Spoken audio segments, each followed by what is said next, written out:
अब हम कुछ आगे और रासायनिक प्रक्रियाओं के बारे में पढ़ेंगे। पिछले पीरियड में संयोजन और वियोजन रासायनिक अभिक्रिया के बारे में हम लोग अध्ययन किए थे। अब देखना ऊष्माक्षेपी तथा ऊष्माशोषी रासायनिक प्रक्रिया को उदाहरण की सहायता से समझाना है। तो सबसे पहले ऊष्माक्षेपी रासायनिक प्रक्रिया, तो जिस अभिक्रिया में उत्पाद के निर्माण के साथ साथ ऊष्मा भी उत्पन्न होती है, मतलब जो अभिकारक अभिक्रिया करके उत्पाद बनाते हैं, उत्पाद के साथ साथ अपने आप ऊष्मा उत्पन्न होती हो, मतलब जिस अभिक्रिया का तापमान बढ़ जाता हो अपने आप, उस रासायनिक अभिक्रिया को ऊष्माक्षेपी रासायनिक प्रक्रिया कहते हैं। जैसे बिना बुझा हुआ चूना जो मार्केट से पुताई करने के लिए टुकड़े खरीद कर लाते हैं, वो बिना बुझा हुआ चूना होता है। कैल्शियम ऑक्साइड CaO में जब पानी के साथ प्रक्रिया करता है, देखना जब उसमें आप पानी डालते हैं, पानी डालने के बाद वो कुछ समय के बाद अपने आप उबलने लगता है तो ऊष्मा उत्पन्न होती है, और कैल्शियम हाइड्रोक्साइड CaOH का ट्वाइस बनता है, वही तब ऊष्मा उत्पन्न होती है। वही चीज देखना CaO प्लस H2O बराबर CaOH का ट्वाइस और प्लस हीट मतलब ऊष्मा उत्पन्न हो रही है। ये बिना बुझा हुआ चूना, ये बुझा हुआ चूना बन जाता है, लेकिन इस प्रक्रिया के दौरान अपने आप ऊष्मा उत्पन्न होती है। इसके अलावा प्राकृतिक गैस या आपके घर में जो LPG गैस सिलेंडर है वो भी आप कह सकते हैं, या अन्य दूसरे जो हैं प्राकृतिक जो गैस होता है उसका मुख्य घटक मीथेन होता है, ठीक है। या जो CNG गैस है जो रिक्शे में यूज होता है वो प्राकृतिक गैस है, उसका मुख्य घटक क्या है, मीथेन होता है, और मीथेन गैस का सूत्र होता है CH4। तो वही प्राकृतिक गैस का जब दहन होता है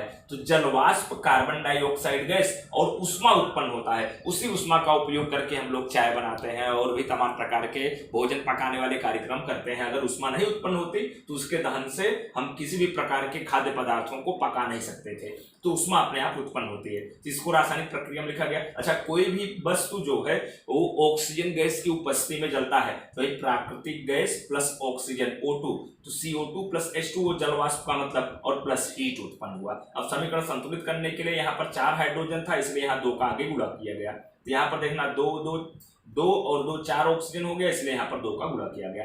जो हम श्वसन करते हैं, सांस लेते हैं, हम देखना भोजन करते हैं, हमारे भोजन का पाचन होता है, भोजन सबसे सरल अणु में टूट जाता है जिसको ग्लूकोज कहते हैं। फिर हम जब श्वसन करते हैं तो अंदर ऑक्सीजन गैस ले जाते हैं, तो ये ऑक्सीजन गैस जब अंदर जाता है तो वहां पर जो ग्लूकोज है उसका दहन करता है, मतलब ग्लूकोज का दहन करता है तो जलवाष्प और कार्बन डाइऑक्साइड गैस उत्पन्न होती है और ऊष्मा उत्पन्न होती है। यही ऊष्मा ऊर्जा के रूप में हमको प्राप्त होती है। तो वही चीज देखना, ग्लूकोज C6H12O6 ऑक्सीजन गैस अंदर जाती है, plus C6H12O6 plus O2 oxygen gas, तो कार्बन डाइऑक्साइड गैस बनेगा। CO2 देखना, जब ऑक्सीजन गैस अंदर ले जाते हैं तो कार्बन डाइऑक्साइड गैस बाहर निकलते हैं, क्योंकि अंदर जब उसका दहन होता है तो कार्बन डाइऑक्साइड गैस बनती है। और जलवाष्प, अब ये जलवाष्प पसीने के रूप में और अन्य प्रक्रियाओं के रूप में हमारे शरीर के बाहर निकलता है, प्लस ऊर्जा बनती है ऊष्मा के रूप में, इसलिए यहां पर हीट करके लिख दिया। अब समीकरण संतुलित करने के लिए यहां पर देखना 6 कार्बन था, इसलिए यहां 6 का गुणा किया गया,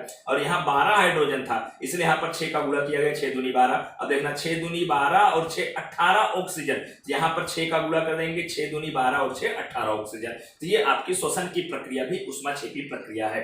अब आगे देखना ऊष्माशोषी प्रक्रिया, जिस प्रक्रिया में अभिकारक को तोड़ने के लिए ऊष्मा या प्रकाश या विद्युत की आवश्यकता हो, उसे ऊष्माशोषी रासायनिक अभिक्रिया कहते हैं। यह रासायनिक अभिक्रिया हम लोग पढ़ चुके हैं। जैसे पानी का वियोजन करने के लिए विद्युत धारा का प्रवाह किया जाता था, H2O में विद्युत धारा का प्रवाह किए तो H2 अलग और O2 अलग हो गया। या चूने के पत्थर का टूटना, जो चूने का पत्थर कैल्शियम कार्बोनेट CaCO3 होता था, जब उसको गर्म करते थे, वियोजन उसका करते थे, उसमें वियोजन का उदाहरण था। तो CaCO3 देखना CaO में अलग, CO2 में अलग हो गया। तब इन रासायनिक अभिक्रियाओं को हम ऊष्माशोषी रासायनिक अभिक्रिया कहते हैं, क्योंकि इन प्रक्रिया में हमको या तो ऊष्मा देना होता है, या तो प्रकाश देना होता है, या तो विद्युत देना होता है, तो रासायनिक प्रक्रिया संपन्न होती है, ठीक है। अब देखना अगली रासायनिक प्रक्रिया है विस्थापन रासायनिक प्रक्रिया। किसे कहते हैं, उदाहरण सहित समझाना है। देखना, ऐसी रासायनिक प्रक्रिया जिसमें अधिक क्रियाशील तत्व कम क्रियाशील तत्वों का स्थान उसके यौगिक से हटाकर ले लेते हैं। जैसे मान लिया मैं कोई अधिक क्रियाशील तत्व हूं,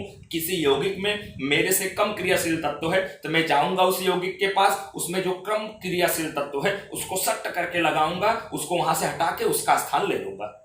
तो इस रासायनिक अभिक्रिया को विस्थापन रासायनिक अभिक्रिया कहते हैं। यहां पर देखना, कुछ तत्वों की सक्रियता सीरीज में लिखा हूं, तो सबसे अधिक सक्रिय तत्व के मतलब पोटेशियम होता है, उससे कम आपका सोडियम होता है, उससे कम कैल्शियम होता है, फिर मैग्नीशियम, फिर एल्यूमिनियम, फिर जेडेन जिंक होता है जिसको जस्ता भी कहते हैं, फिर उसके बाद Fe आयरन होता है, फिर लेड या प्लम्बम होता है जिसको आप एक प्रकार से सीसा भी कह सकते हैं, फिर उसके बाद हाइड्रोजन होता है, फिर Cu कॉपर या तांबा होता है, फिर Hg मर्क्यूरी या पारा होता है, फिर उसके बाद Ag सिल्वर या चांदी होता है, और सबसे लास्ट में Au गोल्ड या आयरन या सोना होता है। तो सबसे कम सक्रिय धातु आपकी सोना है, सबसे अधिक सक्रिय धातु आपकी पोटेशियम है। कभी कभी इस पर एक एक नंबर का प्रश्न बना के पूछते हैं, निम्नलिखित में से कौन सी धातु हाइड्रोजन से कम सक्रिय धातु है? तो कॉपर और आपका पारा, चांदी और सोना ये हाइड्रोजन से कम सक्रिय धातुएं हैं। ठीक है, अब जैसे ऐसा भी प्रश्न आ सकता है,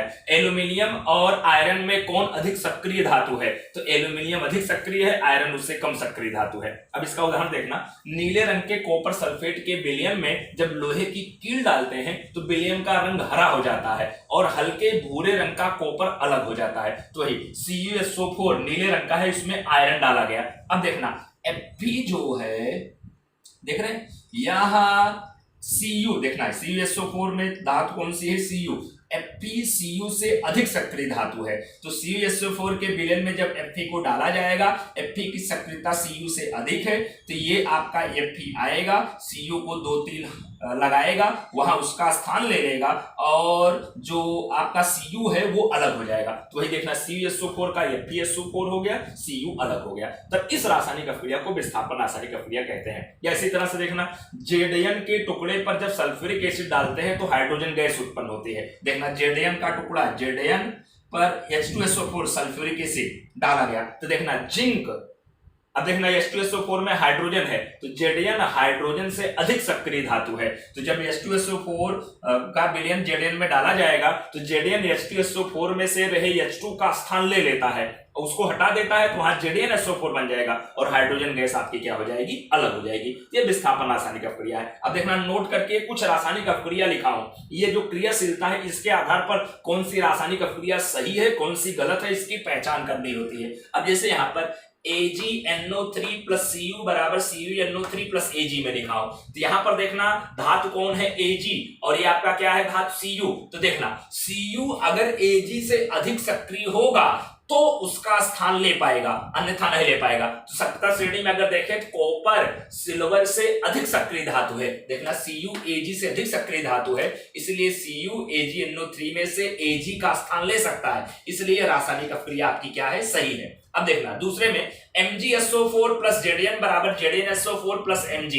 अब यहां पर धातु Mg है और जेडीएन है, अगर जेडीएन मतलब जिंक, Mg मतलब मैग्नीशियम से अधिक सक्रिय धातु होगा तो Mg का स्थान ले पाएगा। यहां पर देखना मैग्नीशियम और जेडीएन, तो यहां पर देखना जेडीएन की सक्रियता मैग्नीशियम से आपकी क्या है? कम है, इसलिए जेडीएन यहां से मैग्नीशियम को नहीं हटा पाएगा, इसलिए रासायनिक अभिक्रिया नहीं होगी। उसी तरह से NaNO3 प्लस Al बराबर AlNO3 का थ्रायस प्लस Na आपका, तो अगर एल्यूमिनियम सोडियम से अधिक सक्रिय धातु होगी तभी यहां से सोडियम को हटा पाएगी, अन्यथा नहीं हटा पाएगी। तो देखना सोडियम से कम सक्रिय धातु एल्यूमिनियम है, इसलिए ये भी रासायनिक क्रिया आपकी क्या है? गलत है। अब देखना NaCl प्लस K बराबर KCl प्लस Na, अगर Na से अधिक सक्रिय K होगा तो K Na को हटा पाएगा, और देखना K पोटेशियम सबसे अधिक सक्रिय धातु है, इसलिए यहां पर ये K Na का स्थान ले सकता है, इसलिए सही आपका है। इसी तरह से AgNO3 प्लस Au बराबर AuNO3 प्लस Ag, अगर Ag से अधिक सक्रिय धातु Au है, मतलब सिल्वर से अधिक सक्रिय धातु अगर सोना है तो सोना सिल्वर का स्थान यहां पर ले पाएगा, लेकिन सिल्वर की सक्रियता ज्यादा है और सोने की सक्रियता कम है,